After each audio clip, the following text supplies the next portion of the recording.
Welcome back. It's now time for Midday Sports. Jamaica's Under-20 Reggae Girlz are off to an impressive start at the CONCACAF Under-20 Women's World Cup Qualifiers after thrashing St. Vincent and the Grenadines 7-0 in their opening match on Thursday in Nicaragua. Alyssa Stevenson scored a three-timer to lead the young Jamaicans. She scored in the 15th, first half added time, as well as in the 60th minute. Avery Johnson in the 25th. Maya Raghunandan in the 29th, Jayla Cox-McPherson in the 42nd, and Andreen Smith in the 44th were also on the score sheet. Meanwhile, hosts Nicaragua put 8 past St. Kitts and Nevis in Thursday's other group game. The young Jamaicans will be back in action on Saturday when they face St. Kitts and Nevis.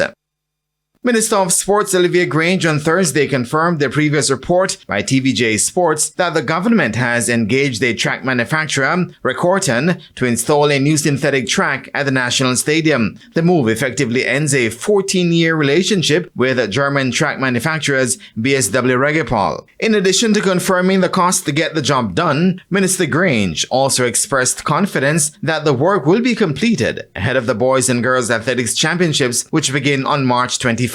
Materials have already been shipped, and engineers are already in the island doing the preparatory work. Thanks to the support of the Prime Minister, Dr. the Most Honorable Andrew Holness, and the Minister of Finance, the Honorable Favour Williams, we have secured funding amounting to $350,000 US.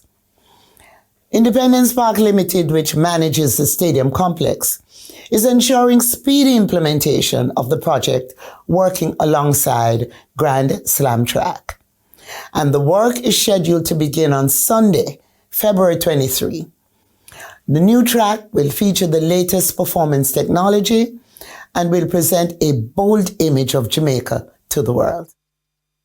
The Carlton Watson-owned and Jason DaCosta-trained American-bred 4-year-old bay colt, Funcan Dunn, has been named Horse of the Year for 2024. Funcan Dunn earned over $27 million last year, where he won 8 races from 11 starts, including the ultra-rich Mute Mile and the Filipiani OD Gold Cup.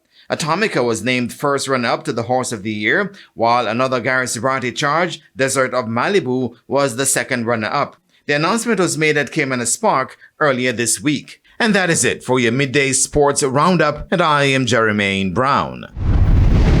Thanks, Jermaine, and that concludes the Midday News package. I'm Kerry Ann Simpson. Primetime news comes up at 7 p.m. Good afternoon.